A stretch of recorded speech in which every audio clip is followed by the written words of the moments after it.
नमस्कार, महुआ खबर देख रहे हैं आप। मैं हूं आपके साथ सबा शाही शेख। बिहार झारखंड की बड़ी खबरों से कराएंगे आपको रूबरू। लोक जनशक्ति पार्टी रामविलास के एमएलसी प्रत्याशी अशरफ अंसारी के नामांकन के बाद पार्टी कार्यालय में उत्साह और जश्न का माहौल देखने को मिला। नामांकन प्रक्रिया पूरी होने के बाद कार्यकर्ताओं ने पटाखे फोड़े और मिठाइयां भी बांटकर खुशी का इजहार किया। इस दौरान पार्टी के कई मंत्री, विधायक और वरिष्ठ नेता भी मौजूद रहे, जिससे यह कार्यक्रम शक्ति प्रदर्शन के रूप में भी देखा गया। अशरफ अंसारी ने अपने लंबे राजनीतिक सफर को याद करते हुए कहा कि उन्होंने रामविलास पासवान के समय से लेकर चिराग पासवान के नेतृत्व तक संगठन के लिए लगातार मेहनत की है। उन्होंने बताया कि वो कभी कार्यकर्ता के रूप में तो कभी संगठन के अलग अलग पदों पर रहते हुए जनता के बीच सक्रिय रहे। अशरफ अंसारी ने और क्या कुछ कहा, आइए आपको सुनाते हैं। पार्टी के संस्थापक परम श्रद्धेय रामविलास पासवान जी का आशीर्वाद, अभिभावक तुल्य माता रीना पासवान जी का प्यार, हम सबों के नेता पार्टी के राष्ट्रीय अध्यक्ष आदरणीय चिराग पासवान जी का विश्वास और पार्टी के प्रदेश के प्रभारी आदरणीय अरुण भारती जी का प्रयास बहुत बड़ी जिम्मेदारी का बोध कराता है। प्रयास करूंगा कि उनकी जिम्मेदारियों पर खरा उतर सकूं। चिराग पासवान जी ने भी साफ तौर पे कहा है कि आप काफ़ी लंबे समय से, जब रामविलास पासवान जी थे तब से आप पार्टी के नेतृत्व को करते हुए आ रहे हैं। और नेतृत्व नहीं कर रहे थे, पार्टी में एक छोटे कार्यकर्ता की भूमिका जो होती है उसको निभा रहे थे और ये उसी का प्रतिफल है। और ये एक संदेश है हम जैसे पार्टी के जो लाखों कार्यकर्ता हैं, जो करोड़ों कार्यकर्ता हैं, उनके लिए कि अगर दृढ़ संकल्पित होकर के समर्पण की भावना से अगर काम कीजिएगा तो उसका प्रतिफल यही दिखेगा। हम जैसे छोटे, अदने और तुच्छ कार्यकर्ता को भी यह सम्मान मिला है, वो किसी भी पार्टी के कार्यकर्ता को मिलेगा। सर, पार्टी का जनाधार लगातार बढ़ता जा रहा है। यूपी का चुनाव होने वाला है अगले साल। क्या लोक जनशक्ति पार्टी रामविलास यूपी में भी चुनाव लड़ेगी? निश्चित तौर पर। और पार्टी का जनाधार आप देखेंगे कि पूरे देश में नहीं, विश्व में हमको लगता है कि शायद हमारे नेता की तरह किसी को प्यार, आशीर्वाद, सहयोग और समर्थन मिलता है। क्या अशरफ अंसारी जी भी मोदी के हनुमान हो गए चिराग पासवान की तरह? नहीं, हम चिराग पासवान जी के सानिध्य में, उनके आशीर्वाद से एक छोटे कार्यकर्ता हैं पार्टी के, और वो अपने कर्तव्यों का निर्वहन कर सके, अपनी जिम्मेदारियों का निर्वहन।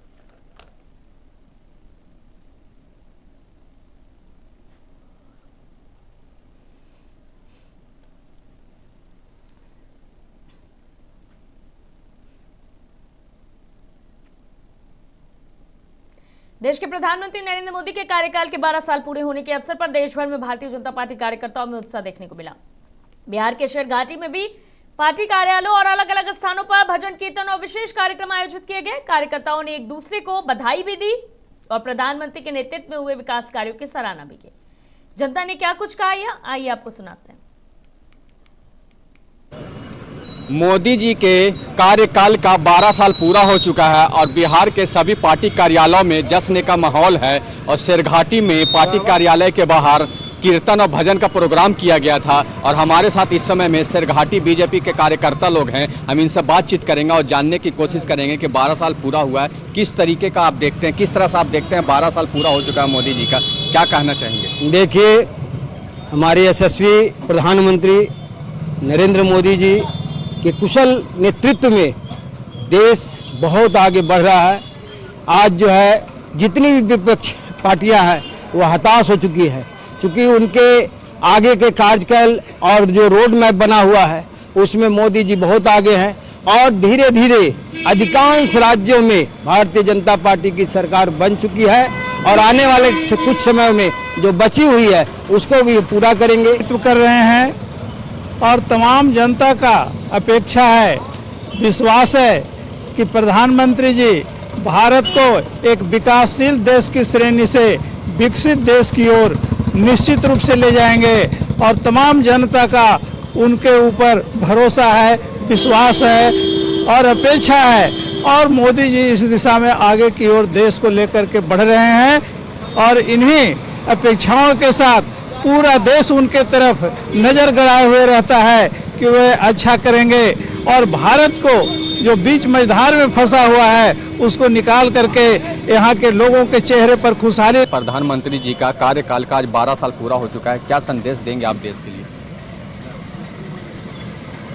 मेरा तो सोच है, जैसा मैं समझता हूँ, नरेंद्र मोदी जो भी हमारे देश के प्रधानमंत्री हैं, सबसे ज़्यादा समय नेहरू के बाद ये पहले व्यक्ति हैं कि इतने समय तक प्रधानमंत्री के पद को सुशोभित कर रहे हैं और जब तक बचते रहेंगे पूरे भारत के जनता को विश्वास है कि ये नेतृत्व करते रहे।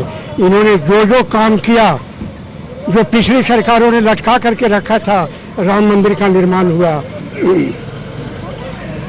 370 धारा जो कश्मीर में लगा हुआ था खत्म हुआ। किसी भी दल के जो नेता हुए उनमें साहस नहीं था, लेकिन इन्होंने हटाया। बिहार की जनता, ये भारत बहुत आगे जाएगा और जा रहा है।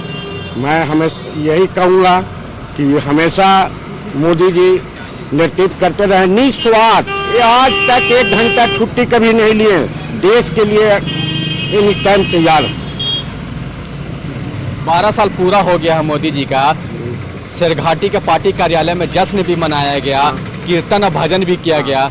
तो क्या संदेश है देश के लिए? और बहुत अच्छी बात है कि नेहरू जी से भी आगे बढ़ गए और ये खुशी की बात है कि हर जगह उनका खुशी मनाया जा रहा है। आप देखिए दिल्ली में वहाँ पूरा बहुत बड़ी पूरे देश का मुख्यमंत्री वहाँ बैठा कर रहे हैं, खुशी मना रहे हैं। साल प्रधानमंत्री जी का तो बहुत ही अच्छा रहा और देश के लिए स्वर्णिम काम किए, बहुत अच्छा काम किए।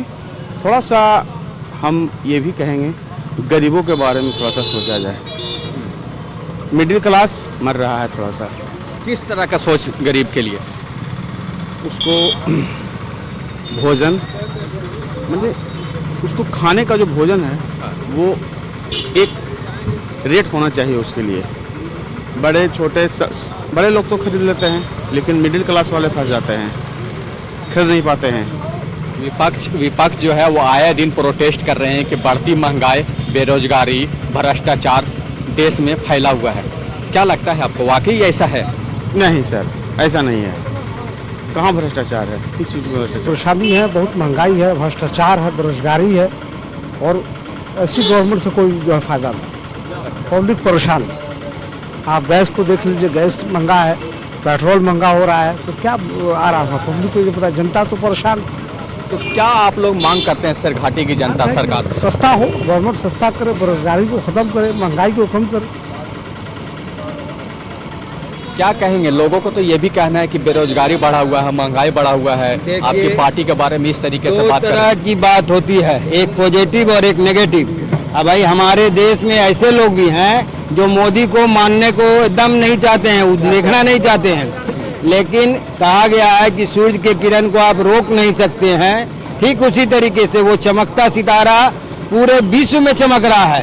आज अगर मुस्लिम कम्युनिटी की बात की जाए तो कुछ लोग हैं जो उनका विरोध करते हैं, नहीं तो बहुत सारे लोग खुशहाल हैं। क्या जितनी भी योजनाएं हैं केंद्र सरकार की, उसमें क्या कोई वर्गीकरण होता है? क्या उनको अनाज नहीं मिल रहा है? क्या उनको गैस नहीं मिल रहा है? दूसरे देशों में क्या स्थिति है? पाकिस्तान में आप जाके देखिए, हजारों हजार बेगुनाहों को गोली मार दिया गया। क्या उसके लिए वहाँ की सरकार और पूरे विश्व के मानवाधिकार नहीं थे? लेकिन चूंकि अब मोदी विरोध में लोग हैं तो उसमें कुछ बोला नहीं जा सकता। आप अगर चश्मे को खोल दीजिए, अगर सही माने में कोई देखेगा तो सबसे ज्यादा अगर डेवलपमेंट हो रहा है तो अल्पसंख्यक समाज का हो रहा है। उसके बच्चों को देखिए, आप केवल विरोध करने की बात कीजिएगा, वो उचित नहीं है। सच मोदी जी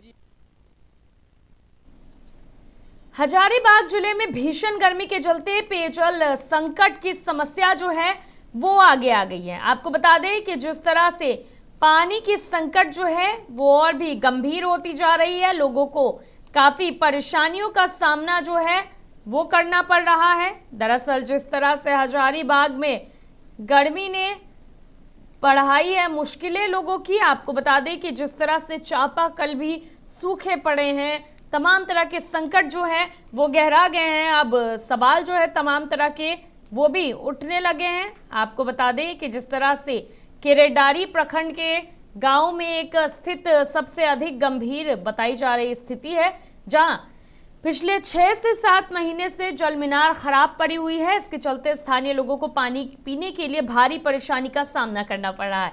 लगातार बढ़ते तापमान के कारण जल स्तर नीचे चला गया है, जिससे कई चापाकल भी सूख चुके हैं।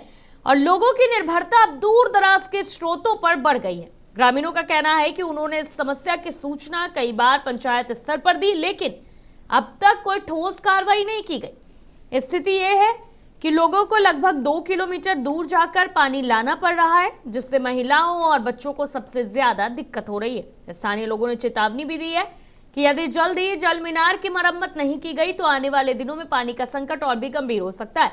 ग्रामीणों ने प्रशासन से तत्काल हस्तक्षेप की मांग भी की है।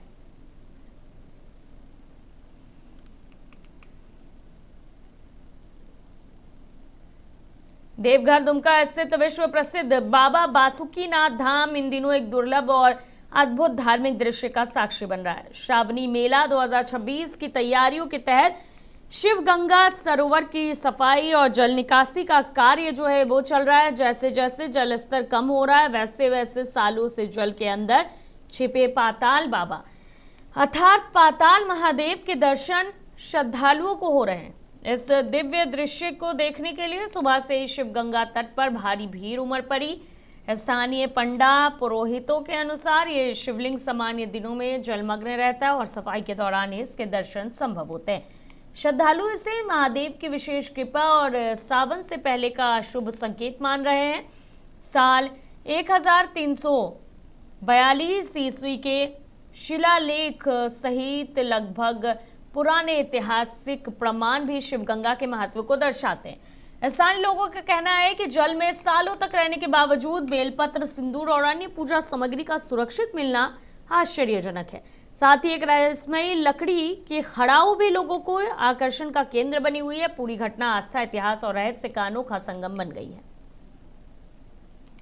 बाबा का दर्शन तो वर्षों से है, लेकिन अभी तो साफ सफाई हम लोग पहले हम ठीक से आए थे ना, पहले मेरा प्राथमिकता था कि साफ सफाई हम शिवगंगा का कराएं, लेकिन हो रहा है, अच्छा ढंग से हो।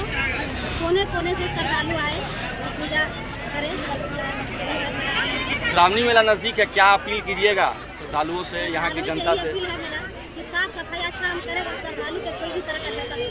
लोग आ रहे हैं, काफ़ी भीड़ देखी जा रही है। देखिए, पाताल बाबा का जो है स्थापना नहीं हुआ है, ये पहले से ही है। जब बाबा बासुकीनाथ की हुई थी प्राप्ति उसी समय से ये चल रहे हैं और ये 4 साल या 5 साल में एक बार निकलते हैं। जब शिवगंगा को पूरी तरीके से सुखाया जाता है उस समय पाताल बाबा का दर्शन होता है। अच्छा, एक बेहद खड़ाऊ रखा है नीचे में, वो उसको लेकर क्या काफ़ी वो जो है ना, जब से पाताल बाबा जो विराजमान है उसी समय से है और अभी तक उसमें कुछ नहीं हुआ है। आप जो वहाँ पे त्रिशूल देख रहे हैं और वहाँ पे जो एक खड़ाम वगैरह जो है वो सारा चीज़ तभी से चलते आ रहे हैं और अभी तक जो है उसमें आप अगर देखेंगे जरा सा भी कुछ क्षति नहीं हुआ है, जैसे का वैसे नहीं, कुछ नहीं हुआ है। क्या नाम हुआ? मेरा नाम प्रतीक कुमार विश्वकर्मा। ये हमारे बाबा के जो भक्त हैं उनको बीच बीच में दर्शन करने के लिए स्वागत भक्ति हो जाता है हमारे। और बासुकीनाथ नहीं शायद जो हमारे शिवगंगा हैं उसी में स्थित ये पाताल बाबा हैं और बड़ी मतलब बोलते हैं सौभाग्य से उनको दर्शन हो पाता है जो दिल से बाबा को मानते हैं मेरे ख्याल से। और हम कहेंगे यही कि फिर बाबा का जब मर्जी होगा तो फिर बाबा का दर्शन हो ही जाएगा। लेकिन हम फिलहाल इंद्र भगवान से और देवों का देव महादेव से प्रार्थना करते हैं कि कम से कम भक्तजन को एक सप्ताह दर्शन करने के लिए मौका दिया जाए, ताकि लोग बहुत सारे हमको लगता है कि और हम भी आमंत्रित करते हैं देश के कोने कोने से जो हमारे बाबा के भक्त हैं, हमारे देश के जो पड़ोसी देश हैं, हमारे देश के जो पड़ोसी देश हैं उनके भी जो शिव भक्त हैं उनको भी प्रार्थना करते हैं कि आप।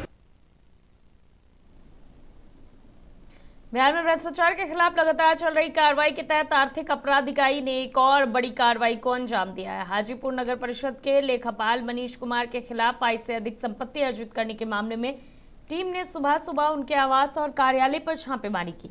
हाजीपुर के बागमली मोहल्ला स्थित उनके आलीशान घर पर ईओयू की टीम ने दबिश दी और दस्तावेजों की गहन जांच शुरू की। इसके साथ ही नगर परिषद कार्यालय में भी आपको बता दें कि जिस तरह से ये मामला सामने आया है, दस्तावेजों की जांच जो है वो चल रही है। 2 करोड़ से अधिक संपत्ति अर्जित करने का आरोप जो है वो लगा है। आपको बता दें कि जिस तरह से ये तमाम हलचलें जो है वो तेज हो गई है। हजारीबाग से ये मामला सामने आया है। हजारीबाग आपको बता दें कि चर्चाओं का केंद्र बन गया है, क्योंकि 2 से अधिक संपत्ति मामले में बड़ी कार्रवाई जो है वो हो रही है। जिस तरह से ये मामला सामने आया है वह के तमाम सवाल भी खड़े कर रहा है और तमाम तरह की जो चर्चाएं हैं उसको भी तेज़ कर रहा है। आपको बता दें कि जिस तरह से कार्रवाई जो है वो तेज़ हुई है। दरअसल आपको बता दें कि जिस तरह से आय से अधिक संपत्ति मामले में बड़ी कार्रवाई हुई है, तमाम तरह के सवाल जो है वो भी उठने लगे हैं। बागमली मोहल्ला स्थित आवास पर सुबह दबिश दी गई, बड़ी कार्रवाई मानी जा रही है। जांच के दस्तावेज जो है नगर परिषद कार्यालय में, आपको बता दें कि 2 करोड़ से अधिक संपत्ति अर्जित करने का जो है आरोप लगा है। तमाम तरह की चर्चाएं तेज है, बड़ी कार्रवाई मानी जा रही है। पुलिस के द्वारा ये कार्रवाई जो है भ्रष्टाचार के खिलाफ की जा रही है। आपको बता दें कि जिस तरह से ये मामला सामने आया है, दरअसल तमाम तरह के सवाल भी उठने लगे हैं। आपको बता दें कि दस्तावेजों की जांच भी कार्यालय में चल रही है। दरअसल आपको बता दें निगरानी कोर्ट से हाजीपुर नगर परिषद अकाउंटेंट पर ईओई की छापेमारी हुई। छापेमारी को लेकर काफ़ी चर्चाएं चल रही है। दरअसल आपको बता दें कि जिस तरह से ये मामला सामने आया है,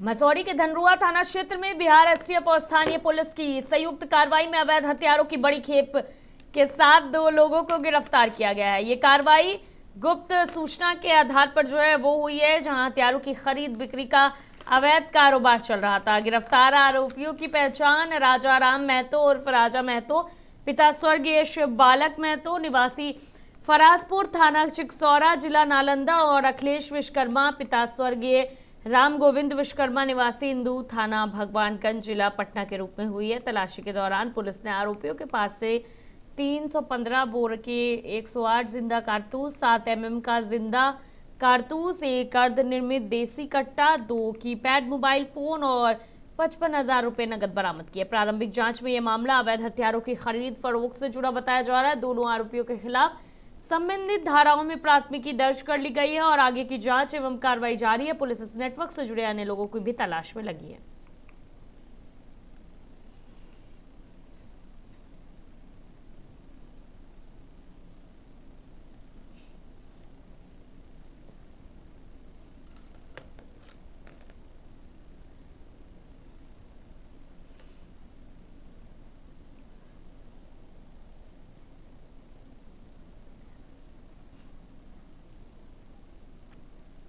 पूर्णिया शहर के कला भवन परिसर में उस समय हड़कंप मच गया जब स्थानीय लोगों ने एक युवक और एक नाबालिग लड़की को संदिग्ध अवस्था में पकड़ लिया। घटना की जानकारी फैलते ही मौके पर बड़ी संख्या में लोग जमा हो गए और दोनों को पकड़कर पुलिस के हवाले कर दिया गया। प्रत्यक्षदर्शियों के अनुसार दोनों परिसर के एक कोने में संदिग्ध स्थिति में पाए गए थे, जिसके बाद लोगों ने पूछताछ शुरू कर दी। इस दौरान भीड़ में आक्रोश फैल गया और स्थिति तनावपूर्ण हो गई। कुछ लोगों ने युवक पर नाबालिग लड़कियों को झांसा देकर संपर्क में लाने के आरोप भी लगाए। हालांकि इसकी आधिकारिक पुष्टि नहीं हुई है। प्रारंभिक पूछताछ में दोनों ने अलग अलग बयान दिए हैं। बाद में नाबालिग लड़की ने आरोप लगाया कि युवक ने उसका वीडियो बना रखा है और उसे लेकर उसे ब्लैकमेल करता था। इस आरोप की भी पुलिस जांच कर रही है। सूचना पर लड़की के परिजन और सामाजिक संगठन के लोग भी मौके पर पहुंचे। भीड़ के आक्रोश के दौरान युवक के साथ मारपीट की घटना भी हुई, जिसे पुलिस ने नियंत्रित कर लिया। पुलिस ने दोनों को हिरासत में लेकर पूछताछ शुरू कर दी और मामले की जांच जारी है।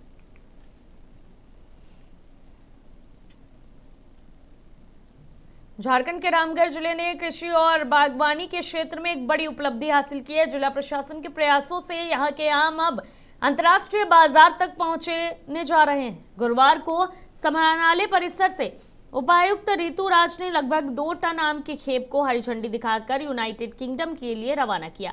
यह आम जिले के पतरातू, दुलमी और मांडू प्रखंड के किसानों द्वारा उत्पादित किए गए हैं।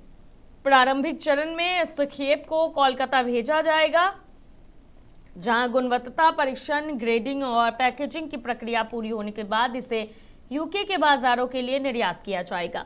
उपायुक्त ने कहा है कि जिला प्रशासन किसानों को राष्ट्रीय और अंतर्राष्ट्रीय बाजार से जोड़ने के लिए लगातार प्रयासरत है। उन्होंने कहा कि रामगढ़ के कृषि उत्पादों की वैश्विक पहचान बनना किसानों की मेहनत और आधुनिक तकनीक के उपयोग का परिणाम है। इससे न केवल किसानों की आय में वृद्धि होगी, बल्कि ग्रामीण अर्थव्यवस्था को भी मजबूती मिलेगी। हालांकि इस अवसर पर उपस्थित किसानों ने जिला प्रशासन के सहयोग के लिए आभार जताया और भविष्य में भी गुणवत्तापूर्ण उत्पादन के माध्यम से वैश्विक बाजार की मांग पूरी करने का संकल्प भी लिया। कार्यक्रम में कई प्रशासनिक और कृषि विभाग के अधिकारी भी मौजूद रहे।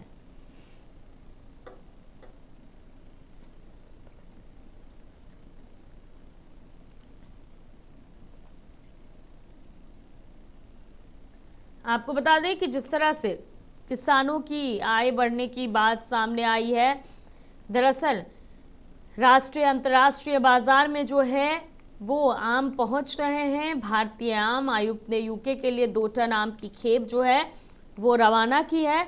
बड़ी उपलब्धि है ये। आपको बता दें कि जिस तरह से कोलकाता होते हुए यूके भेजा जाएगा आम का निर्यात, झारखंड के रामगढ़ जिले ने कृषि और बागवानी के क्षेत्र में बड़ी उपलब्धि हासिल की है। दरअसल अब रामगढ़ के आमों को जो है वैश्विक पहचान मिल रही है। जिस तरह से लगभग 2 टन आम की खेप जो है हरी झंडी दिखाकर यूनाइटेड किंगडम के लिए रवाना किया गया। ये आम जिले के पतरातू, दुलमी और मांडू प्रखंड के किसानों द्वारा उत्पादित किए गए हैं। प्रारंभिक चरण में इस खेप को कोलकाता भेजा जाएगा, जहां गुणवत्ता परीक्षण, ग्रेडिंग और पैकेजिंग की जाएगी। इसके बाद जो है आम को वहां भेजा जाएगा। काफी बड़ी सफलता मानी जा रही है। मधेपुरा में कोसी प्रक्षेत्र के पुलिस उप महानिरीक्षक कुमार आशीष ने पुलिस अधिकारियों के साथ एक महत्वपूर्ण समीक्षा बैठक की।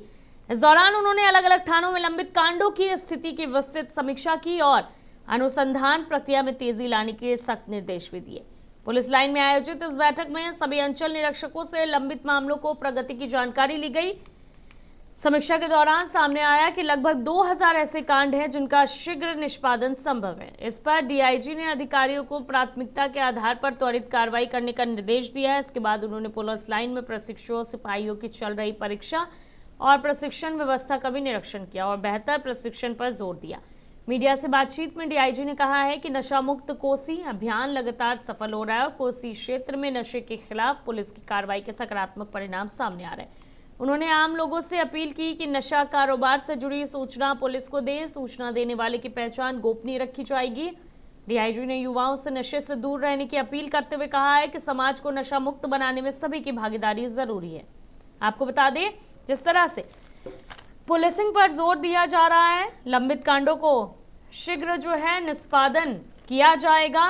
बड़ी कार्रवाई जो है इसे माना जा रहा है। समाज को नशा मुक्त बनाने के लिए सभी की भागीदारी जो है वो जरूरी है। पुलिस लाइन में प्रशिक्षण और परीक्षा का निरीक्षण भी किया जा रहा है। मधेपुरा आए थे, क्या कुछ कार्यक्रम था? देखिए, पुलिस मुख्यालय के निर्देश के आलोक में लंबित कांडों के डिस्पोजल के लिए मधेपुरा में आज हम लोग आए थे। यहाँ पर समीक्षा बैठक की गई। सभी अंचल निरीक्षकों की रिपोर्ट देखी गई है। करीब 2000 के आसपास ऐसे कांड चिन्हित किए गए जिनका डिस्पोजल हम लोग अविलंब कर सकते हैं। इसके अलावा यहाँ पर जो कार्य किए जा रहे हैं उसकी भी समीक्षा की गई है। आने वाले समय में और बेहतर तरीके से कांड के अनुसंधान और उसका डिस्पोजल करने का जो है निर्देश दिया गया। इसके साथ ही यहाँ पर जो कॉन्स्टेबल्स की ट्रेनिंग हो रही है उसमें एग्ज़ाम उनका चल रहा है। उसके एग्ज़ाम का जायजा भी हमने नवीन पुलिस केंद्र में जाकर के लिया है। अभी तक सभी संतोषजनक तरीके से एग्ज़ाम लिया जा रहा है।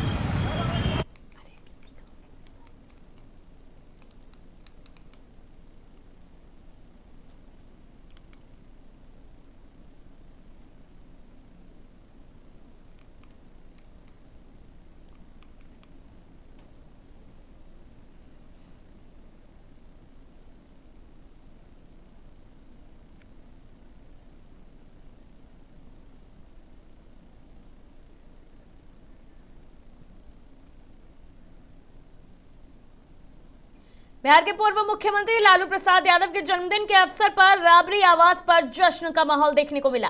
पूरे परिवार के साथ राबड़ी देवी की मौजूदगी में विशेष कार्यक्रमों का आयोजन किया गया, जिसमें आरजेडी के कई वरिष्ठ नेता और कार्यकर्ता भी शामिल हुए।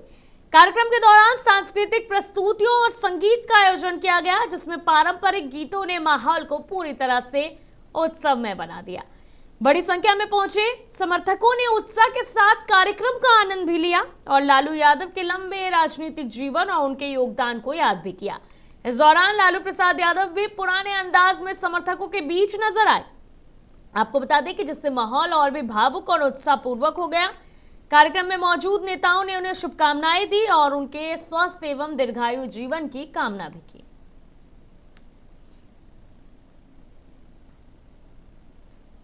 किशनगंज जिले में अवैध बालू खनन के खिलाफ प्रशासन ने अब तक की सबसे बड़ी कार्रवाई को अंजाम दिया है। जिलाधिकारी विशाल राज और पुलिस अधीक्षक संतोष कुमार के नेतृत्व में गुरुवार तड़के लगभग 4 बजे संयुक्त रूप से बड़ी छापेमारी अभियान चलाया गया। ये कार्रवाई बेलवा से रायपुर तक कई बालू घाटों पर एक साथ की गई, जिससे पूरे क्षेत्र में बालू माफियाओं के बीच हड़कंप मच गया। प्रशासनिक टीम ने मौके पर 70 से अधिक नावों को ध्वस्त कर दिया, जबकि कई ट्रैक्टरों को जब्त किया गया।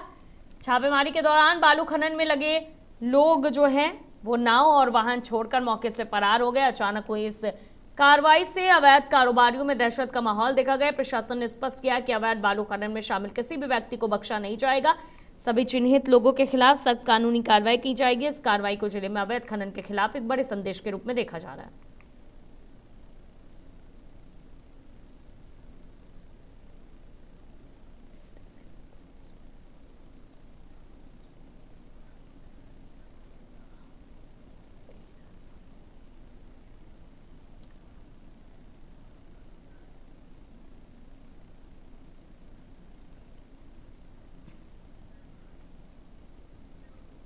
दिल्ली से मुजफ्फरपुर जाने वाली ट्रेन संपूर्ण क्रांति एक्सप्रेसवे में विशेष चेकिंग के दौरान बड़ी मात्रा में विदेशी शराब बरामद की गई। ये कार्रवाई रेलवे सुरक्षा बल आरपीएफ की टीम द्वारा की गई, जिसमें पेंट्री कार से, आपको बता दें कि पेंट्री कार कुल 60 पीस विदेशी शराब जब्त की गई है, जिसकी मात्रा लगभग 42 लीटर बताई जा रही है। जांच के दौरान पेंट्री कार मैनेजर संतोष शाह की केबिन से 31 पीस विदेशी शराब, पेंट्री मैन राजकुमार के पास से 24 पीस, जबकि 2 सफाई कर्मियों गोविंद कुमार और रिकी कुमार के पास से भी शराब बरामद की गई। पूरे मामले में 4 कर्मियों को हिरासत में ले लिया गया है। प्रारंभिक जांच में सामने आया कि ट्रेन के पेंट्री कार में अवैध तरीके से शराब की तस्करी की जा रही थी। घटना के बाद रेलवे प्रशासन ने इस रूट पर चलने वाली सभी ट्रेनों की निगरानी जो है वो बढ़ा दी है और इससे जुड़े अन्य लोगों की तलाश भी जो है वो जारी है।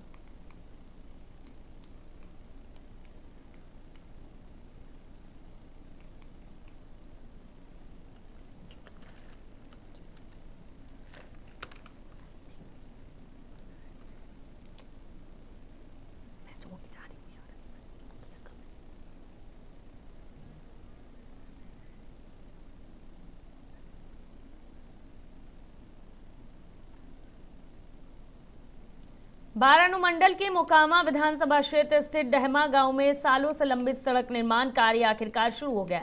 सड़क निर्माण शुरू होने से ग्रामीणों में खुशी का माहौल है और लोगों को उम्मीद है कि इससे गांव के विकास को नई गति मिलेगी। ग्रामीणों का कहना है कि पिछले 2 सालों से सड़क निर्माण की मांग की जा रही थी, जो अब पूरी होती नजर आ रही है। सड़क बनने से आवागमन सुगम होना और बरसात के दिनों में होने वाली परेशानियों से भी राहत मिलेगी। हालांकि इस विकास कार्य के साथ कई परिवारों के सामने नई चुनौती भी खड़ी हो गई है। सड़क को निर्धारित चौड़ाई में बनाने के लिए रास्ते में आने वाले दर्जन भर से अधिक घरों के अतिक्रमित हिस्सों को हटाया जा रहा है, जिससे कई लोगों को अपने मकानों का हिस्सा तोड़ना पड़ रहा है। प्रभावित परिवारों का कहना है कि वो पिछले 70 से 80 सालों से यहाँ रह रहे हैं और घर टूटने के बाद उनके सामने रहने की गंभीर समस्या भी आ गई है। ग्रामीणों ने स्पष्ट किया है कि वो सड़क निर्माण का विरोध नहीं कर रहे हैं, लेकिन प्रशासन और सरकार से पुनर्वास एवं वैकल्पिक सहायता की मांग भी कर रहे हैं। फिलहाल प्रशासन की निगरानी में निर्माण कार्य जारी और प्रभावित परिवार राहत की उम्मीद लगाए हुए हैं।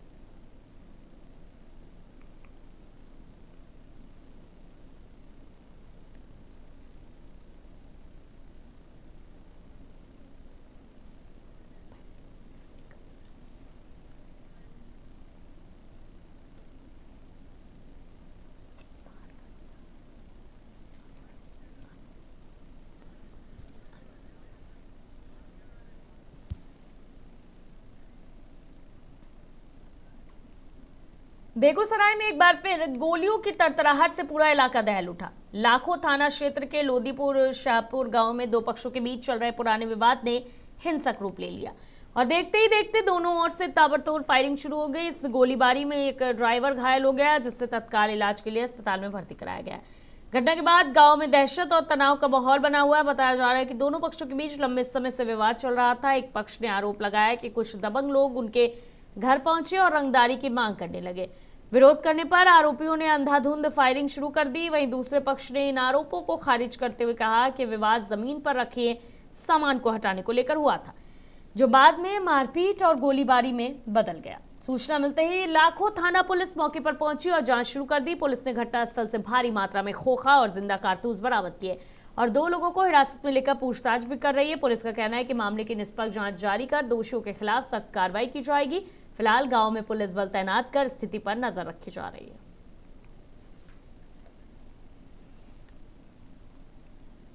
किशनगंज जिले के बहादुरगंज में सुरजापुरी मुस्लिम समाज से जुड़े अलग अलग मुद्दों को लेकर सुरजापुरी डेवलपमेंट ऑर्गेनाइजेशन की एक महत्वपूर्ण बैठक आयोजित की गई।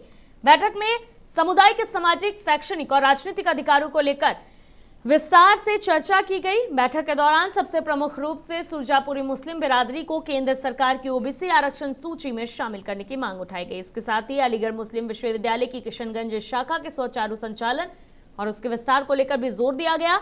संगठन के पदाधिकारियों ने संगठन को प्रखंड से लेकर पंचायत स्तर तक मजबूत करने और अधिक सक्रिय बनाने की रणनीति पर विचार किया। साथ ही बिहार और केंद्र सरकार के समक्ष समुदाय की मांगों को प्रभावी ढंग से रखने की आगामी कार्य योजना पर भी चर्चा हुई। बैठक में अलग अलग प्रखंडों से आए पदाधिकारी, समाजसेवी और गणमान्य लोगों ने भाग लिया। सभी ने समुदाय के अधिकारों और विकास के लिए एकजुट होकर संघर्ष जारी रखने का संकल्प लिया। कार्यक्रम में सामाजिक एकता और संगठनात्मक मजबूती पर विशेष जोर दिया गया।